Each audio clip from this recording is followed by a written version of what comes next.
Good morning students, how are you? Welcome back to our YouTube channel. Students, जैसा कि हमने पिछली classes में पढ़ा था, पिछले लेक्चर्स में हमने देखा था कि 11th क्लास का इकोनॉमिक्स का सिलेबस हमने स्टार्ट किया था। अभी तक हम समझ चुके हैं इकोनॉमी का मीनिंग क्या होता है, टाइप्स ऑफ इकोनॉमी क्या होते हैं, इकोनॉमिक्स के बारे में पढ़ा, माइक्रो मैक्रो पॉजिटिव नॉर्मेटिव और उसके वेरियस एस्पेक्ट को हमने डिस्कशन किया था। ठीक है, अब इस क्लास में स्टार्ट करें जो चैप्टर नंबर 3 है उसका। चैप्टर का नाम है कंज्यूमर इक्विलिब्रियम और यूटिलिटी एनालिसिस। अब कंज्यूमर इक्विलिब्रियम का मतलब बात करूं तो मैं यहाँ पे उपभोक्ता संतुलन की बात करूंगा, यानी कि उपभोक्ता कैसे इकोनॉमी में बिहेवियर करता है, उसका जो पॉइंट ऑफ व्यू क्या होता है, वो किस तरह से इकोनॉमिक इश्यूज को कंसीडर करता है, उसके बारे में हम बात करेंगे। उसका जो स्टेटस है कंज्यूमर के तौर पे किस तरह से various kind of economic decision से इफेक्ट होता है, इसके बारे में हम डिस्कस करेंगे इस चैप्टर में। ठीक है, सबसे पहले मुझे ये पता होना चाहिए कि कंज्यूमर का मतलब क्या है। हमने जब बेसिक स्टार्ट किया था इंट्रोडक्शन टू इकोनॉमी, तो वहां मैंने डिस्कस किया था कि टाइप्स ऑफ इकोनॉमी में economic activities, non economic activities, और इकोनॉमिक एक्टिविटीज हमने कंसीडर किया था प्रोडक्शन, कंजम्पशन, एक्सचेंज, डिस्ट्रीब्यूशन और इन्वेस्टमेंट। तो वहां पे कंजम्पशन की डेफिनेशन में बताया था कि कंजम्पशन का मतलब क्या होता है कि किसी पर्टिकुलर कमोडिटी के अंदर जो क्वालिटी होती है, उसके अंदर जो गुण होता है, या उस क्वालिटी को यूटिलाइज करना ही क्या कहलाता है, कंजम्पशन। एग्जांपल के तौर पर हमने कंसीडर किया था कि मान लो ये मार्कर मेरे पास है, इस मार्कर से मैं क्या कर सकता हूँ, इस बोर्ड पे लिख सकता हूँ। तो इस मार्कर की क्वालिटी क्या है, ये राइटिंग में मुझे क्या करता है, हेल्प प्रोवाइड करता है। तो जब भी मैं इसको राइटिंग प्रोसेस में यूज करूंगा, दैट मींस मैं क्या कर रहा हूं, इसका कंजम्पशन कर रहा हूं, और जो व्यक्ति कंजम्पशन करता है वो क्या कहलाता है, कंज्यूमर कहलाता है। क्लियर है चीज। अब कंज्यूमर इक्विलिब्रियम को समझने से पहले मुझे कुछ बेसिक कॉन्सेप्ट समझने होंगे वर्ड यूटिलिटी के रिगार्डिंग। अब सबसे पहले मुझे ये ध्यान रखना होगा कि यूटिलिटी का मीनिंग क्या होता है। अगर इसकी डेफिनेशन की बात करूं तो डेफिनेशन बड़ी सिंपल सी है कि किसी वस्तु का वो गुण जो हमारी इच्छाओं को संतुष्ट करता है, यानी want satisfying power of a commodity is non it's utility. यानी किसी वस्तु का वो गुण जो हमारी इच्छाओं को संतुष्ट करता है, यानी want satisfying power of a commodity known as utility. ठीक है, यानी किसी वस्तु के अंदर जो भी क्वालिटी होती है, उस क्वालिटी के माध्यम से हमारी इच्छाएं सेटिस्फाई होती है, हमारी डिजायर सेटिस्फाई होती है, यानी हमारी जो सेटिस्फेक्शन है उनको एक डिजायर लेवल मिलता है। तो वो डिजायर लेवल मिलने के पीछे उस वस्तु का गुण रहता है, जिसको हम क्या कहते हैं, यूटिलिटी। यानी किसी वस्तु का वो गुण जो हमारी इच्छाओं को संतुष्ट करता हो, वो क्या कहलाएगा, उसका गुण। जैसे सपोज बात करें, मान लो अब पानी है, तो जाहिर सी बात है कि आप जब भी आपको प्यास लगती है, आप पानी के माध्यम से क्या करते हो, अपनी जो थर्डनेस उसको क्या करते हो, सेटिस्फाई करते हो। मार्कर की मैंने बात की, मार्कर का गुण क्या है कि हम इससे लिख सकते हैं। बोर्ड की हम बात करें, बोर्ड पे हम क्या कर सकते हैं, लिख सकते हैं। ठीक है, तो वेरियस काइंड ऑफ फीचर मुझे अवेलेबल हर कमोडिटी में मिलते हैं। जब उन फीचर्स को यूटिलाइज करता हूं अपने डेली रूटीन में, तो इसका मतलब मैं क्या कर रहा हूं, उस वस्तु का कंजम्पशन कर रहा हूं। और कंजम्पशन तभी पॉसिबल होता है जब किसी वस्तु में क्या होता है, यूटिलिटी। ठीक है, want satisfying power of a commodity is known as utility. यानी किसी वस्तु का वो गुण जो हमारी इच्छाओं को संतुष्ट करता है, क्या कहलाता है, यूटिलिटी। अब अगर बात करें यूटिलिटी के मेजरमेंट की,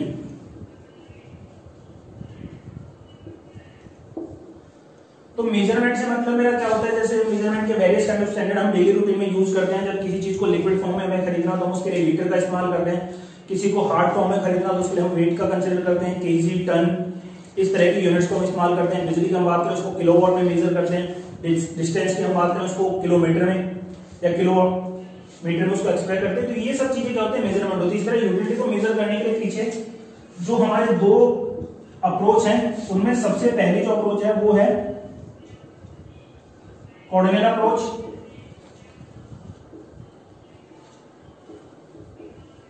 और दूसरी जो है वो हमारी क्या है, ऑर्डिनल अप्रोच। अब सबसे पहले बात करें ऑर्डिनल अप्रोच के पीछे, तो जिस अर्थशास्त्री ने इस अप्रोच को डिफाइन किया था उसका नाम था मार्शल। यानी जो ऑर्डिनल अप्रोच है वो देन किसकी है, मार्शल की। अब मार्शल क्या कहता था, उसका ये मानना था कि जब भी आप यूटिलिटी के मेजरमेंट की बात करें तो इनको आप ऑर्डिनल नंबर में क्या कर सकते हैं, मेजर कर सकते हैं। यानी 1 2 3 4 5 इस तरह के ऑर्डिनल नंबर में क्या कर सकते हैं, आप यूटिलिटी को मेजर कर सकते हैं। ठीक है, मार्शल का अपना एक अलग नजरिया था इस तरह का, लेकिन उसने जो हमें बताया है उसका ये मानना था कि जब भी आप यूटिलिटी को मेजर करें तो आप ऑर्डिनल नंबर यूज कर सकते हैं while making the measurement of utility. वहीं अगर बात करें ऑर्डिनल अप्रोच की, तो जब भी हम बात करेंगे ऑर्डिनल अप्रोच के अंतर्गत जो मार्शल के व्यूज थे regarding the measurement of utility, उनको ओवरशैडो किया गया किसके द्वारा?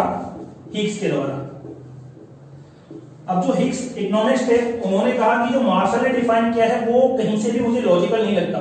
यानी जब भी आप बात करेंगे यूटिलिटी के मेजरमेंट की, तो यूटिलिटी को कोऑर्डिनल नंबर में आप मेजर नहीं कर सकते। यानी सिंपल सी बात है, कोई वस्तु आपके लिए कितनी उपयोगी है ये तो डिपेंड करता है आपके सर्कमस्टांसेस के ऊपर। आप किन परिस्थितियों में उस पर्टिकुलर कमोडिटी को यूज करें, वो परिस्थितियां सर्कमस्टांसेस डिफाइन कर देंगे कि उस चीज की यूटिलिटी आपके लिए क्या है। फॉर एग्जांपल आप कंसीडर कर सकते हैं, जैसे सपोज एक पेशेंट है जो हॉस्पिटल में मतलब डेथ और लाइफ के बीच में क्या है, अटका हुआ है। अगर उसके लिए हम बात करें, उसको ब्लड की रिक्वायरमेंट है और ब्लड बैंक में ब्लड अवेलेबल नहीं है, और वो उस ब्लड को हासिल करने के लिए कितने भी पैसे खर्च कर सकता है। तो उस केस में अगर मैं कंपेयर करूं, तो जब एक व्यक्ति लाइफ और डेथ के बीच में है, तो उसके लिए मनी से ज्यादा इंपॉर्टेंट क्या होगा? वो ब्लड होगा। यानी वो अपनी लाइफ को बचाने के लिए पैसे किसी भी लेवल तक खर्च कर सकता है। यानी उस पर्टिकुलर अगर पर्टिकुलर एग्जाम्पल में कंसिडर करूं, तो ब्लड की यूटिलिटी ज्यादा है कंपेयर टू मनी। तो depending upon the circumstances of a human being, जिनमें वो सर्वाइव कर रहा है, वो तय करते हैं कि किसी वस्तु की उपयोगिता उसके लिए क्या है। तो हम बात कर रहे थे मेजरमेंट के अप्रोचेस की। कोऑर्डिनल में हमने बात की, मार्शल जो कहता है कि कोऑर्डिनल नंबर में आप उसको मेजर कर सकते हैं। उसके बाद हमने ऑर्डिनल अप्रोच को देखा, जिसमें हिग्स नाम के इकोनॉमिस्ट ने मार्शल की जो अप्रोच थी उसको ओवरशैडो किया, और उन्होंने डिफाइन किया कि मार्शल ने जो मेजरमेंट की यूनिट्स हमें बताई है कोऑर्डिनल नंबर, वो कहीं से भी लॉजिकल नहीं है। यानी हिग्स का ये मानना था कि कोऑर्डिनल अप्रोच जैसी मेजरमेंट की यूटिलिटी मेजरमेंट की अप्रोच होती नहीं है। ठीक है, जब भी आप यूटिलिटी को मेजरमेंट की बात करेंगे, तो यहां पे आप रैंक्स को डिफाइन कर सकते हैं। ठीक है, यानी जो सेटिस्फेक्शन का लेवल है उसको आप रैंक दे सकते हैं, या तो हाई रैंक दे दें, लो रैंक दे दें, अपने हिसाब से। यानी हिग्स का क्या मानना था कि यूटिलिटी के मेजरमेंट में ऑर्डिनल अप्रोच काम करेगी, यहाँ पे कोऑर्डिनल नंबर काम नहीं करेंगे। हिग्स का ये मानना था कि 1, 2, 3, 4 कोऑर्डिनल नंबर में यूटिलिटी का मेजरमेंट नहीं किया जा सकता। यहां मेजरमेंट हो सकता है कि जो भी आपने क्वांटिटी कंज्यूम की है, जिन वस्तुओं का उपयोग कर रहे हैं, उनको आप सेटिस्फेक्शन के अकॉर्डिंग रैंक दे सकते हैं। अब रैंक का मतलब क्या होगा, यहाँ पे एक दोबारा एग्जांपल से कंसीडर करते हैं। मान लो आप बहुत ज्यादा गर्मी में अगर बाहर से किसी काम को फिनिश करके आ रहे हैं, किसी पर्टिकुलर जॉब को कंप्लीट करके आ रहे हैं, और आपको बहुत ज्यादा प्यास लगी है, तो उस केस में जो पहला गिलास ऑफ वाटर होगा वो आपको ज्यादा सेटिस्फेक्शन देगा कंपेयर टू जो सेकंड ग्लास ऑफ वाटर आप कंज्यूम करेंगे। तो इस केस में जो रैंक आप देंगे फर्स्ट ग्लास ऑफ वाटर को क्या करेंगे, हाई रैंक देंगे, और उसके बाद जो आएंगे उनका rank according to the utility या सेटिस्फेक्शन क्या होगा, घटता चला जाएगा। तो ये दोनों मेरे ख्याल से क्लियर होंगे, ऑर्डिनल नंबर और ऑर्डिनल नंबर। अब हम इस एग्जांपल के माध्यम से आगे यूटिलिटी को फर्दर डिफाइन करते हैं। अब हम बात करते हैं टाइप्स ऑफ यूटिलिटी की। अगर टाइप्स ऑफ यूटिलिटी की बात करूं, तो इसके मेनली जो हमारे सिलेबस में है वो 2 प्रकार हैं, जिसमें फर्स्ट आता है total utility and the second one is marginal utility.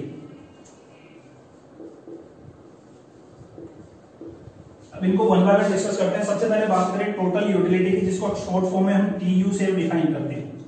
अब टोटल यूटिलिटी का मतलब क्या है, इसको समझते हैं। जैसे हमारे पास कोई कमोडिटी है, मैं मान लेता हूं एग्जांपल के तौर पे मेरे पास क्या है, एप्पल है। क्लियर है चीज?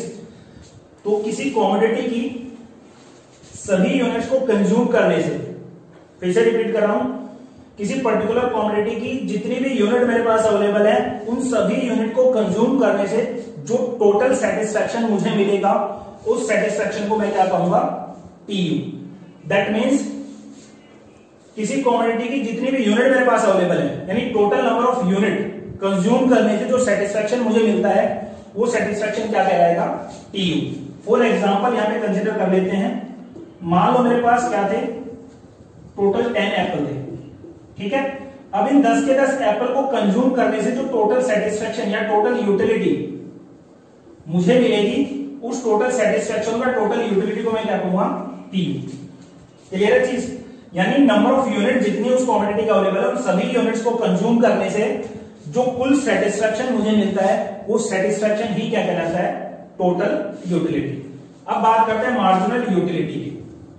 मार्जिनल यूटिलिटी का मतलब क्या है कि यहां पे चेंज इन टीयू, ठीक है, यानी यहां मैं बात करूंगा चेंज इन टीयू, यानी जो परिवर्तन टोटल यूनिट में, टोटल यूटिलिटी में आएगा, यानी change in TU by way of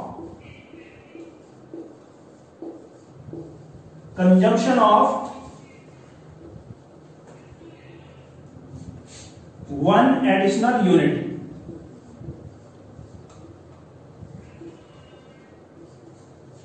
यानी किसी कमोडिटी की, किसी वस्तु के अतिरिक्त इकाई का कंज्यूमशन करने से, एडिशनल यूनिट को कंज्यूम करने से जो टोटल चेंज आएगा किसमें, टीयू में, वो टोटल चेंज ही क्या कहलाएगा, मार्जिनल यूटिलिटी। अब अगर बात करें इसके फॉर्मूले में, तो एमयू का कैलकुलेशन हो सकता है टीयू एन माइनस 1।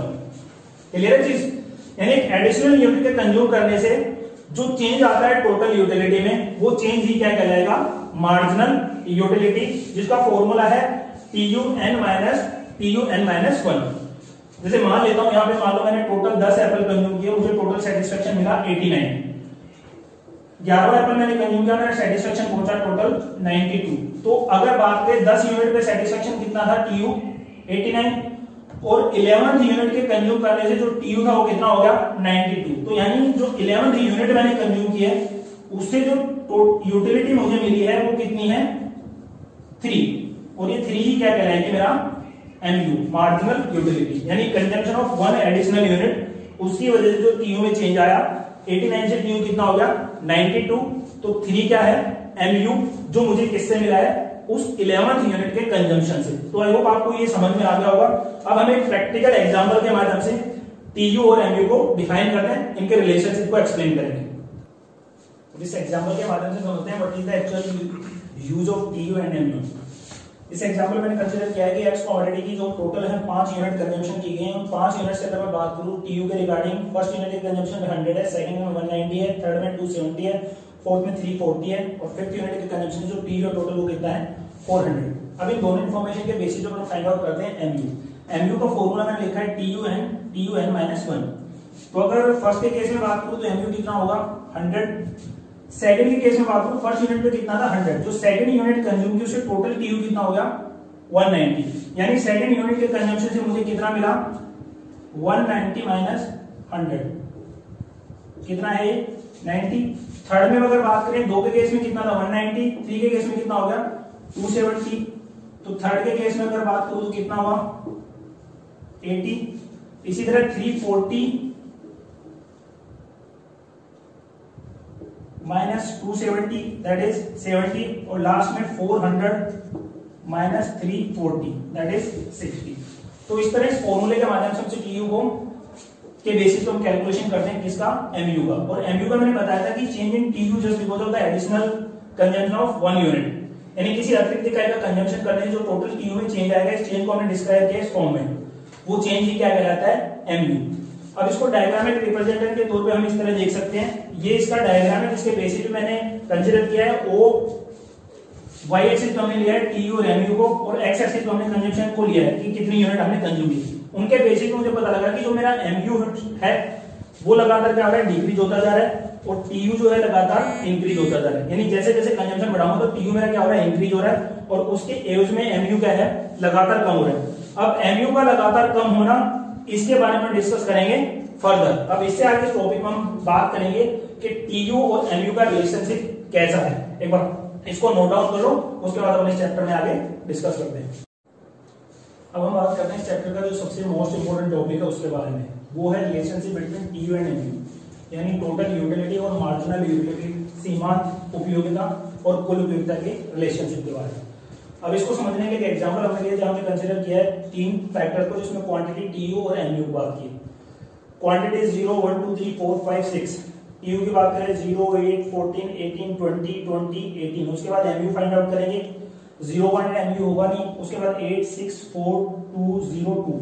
तो अगर इस टेबल को मैं एनालाइज करूं तो मुझे चीज समझ में आ जाएगी। अगर मैं बात करूं यहाँ पे 0 यूनिट पे, तो 0 है, उसके बाद अगर मैं कंसिडर करूं सेकेंड यूनिट के कंजम्पशन तक मेरा टीयू क्या है, वो लगातार इंक्रीज हो रहा है, क्योंकि एमयू भी क्या है, लगातार इंक्रीज हो रहा है।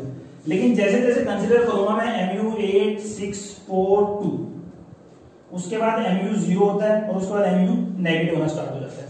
ठीक है, अब इसी टेबल को हमने रिप्रेजेंट किया है ग्राफ पेपर के ऊपर। ये जो कर्व है ये रिप्रेजेंट कर रहा है किसको, टीयू को, और ये जो कर्व है रिप्रेजेंट कर रहा है किसको, एमयू को। अब अगर इनके रिलेशनशिप की बात करें तो सबसे पहले मुझे ये समझना होगा कि जब तक मेरा एमयू पॉजिटिव है, दैट मीन इस पॉइंट पे अगर मैं बात करता हूं तो जब मेरा एमयू जब तक पॉजिटिव है तब तक मेरा टीयू क्या होगा, लगातार इंक्रीज होता रहेगा। क्लियर है चीज? जब तक एमयू पॉजिटिव तब तक टीयू लगातार क्या होगा, इंक्रीज होता रहेगा इस पॉइंट तक। दूसरे पॉइंट पे अगर बात करूं, जब मेरा एमयू क्या है, 0 है, तो उस समय टीयू क्या है, मैक्सिमम है। ये जो डॉटेड लाइन है इस बात को रिप्रेजेंट कर देती है कि जहां आपका एमयू 0 होगा उस पे आपका टीयू क्या होगा, मैक्सिमम होगा। नेक्स्ट पॉइंट में अगर बात करूं, एमयू इज नेगेटिव, और जैसे एमयू लाइन के नीचे जाएगा यानी एमयू नेगेटिव होना स्टार्ट होगा, एमयू पे नेगेटिव होते हैं टीयू भी क्या होगा, वो डिक्रीज होना स्टार्ट हो जाएगा। यानी जैसे एमयू क्या होता है, नेगेटिव होता है, उसके बाद टीयू क्या होता है, घटना स्टार्ट हो जाता है। अब यहाँ पे जो इंपॉर्टेंट पॉइंट है वो मुझे ध्यान रखना है कि जब मेरा एमयू लगातार कम हो रहा है, यानी एमयू डिक्लाइन है, लगातार कम हो रहा है, तो इसका मतलब ये है कि जो टीयू मेरा इंक्रीज हो रहा है वो इंक्रीज हो रहा है किस रेट के साथ, डिक्रीजिंग रेट के साथ। यानी ये मुझे ध्यान रखना होगा कि जिस मोमेंट पे जब तक मेरा एमयू लगातार कम हो रहा है वो 0 या नेगेटिव नहीं होता तब तक टीयू क्या है, डिक्रीजिंग रेट के साथ क्या होगा, इंक्रीज हो जाएगा। ठीक है। और उसके बाद एक इंपॉर्टेंट पॉइंट अगर बात करें तो ये एक फॉर्मूला बेस्ड पॉइंट है जो इस बात को प्रूव करता है कि TU is equal to summation या सिग्मा एमयू, यानी जो टोटल एमयू होगा वो बराबर किसके होगा, टीयू के। तो these are the important aspect of relationship between TU and MU. अब इसके रिगार्डिंग जो इंपॉर्टेंट पॉइंट है कि एमयू कम क्यों होता है, टीयू डिक्रीजिंग रेट के साथ क्यों बढ़ रहा है, इन सब के बारे में हम बात करेंगे नेक्स्ट वीडियो में, जहां हम डिस्कस करेंगे law of defensive marginal utility. ये सबसे वाइटल टॉपिक है इस चैप्टर का। इस टॉपिक को हम डिस्कस करेंगे नेक्स्ट वीडियो में। इस वीडियो में इतना ही। Thank you.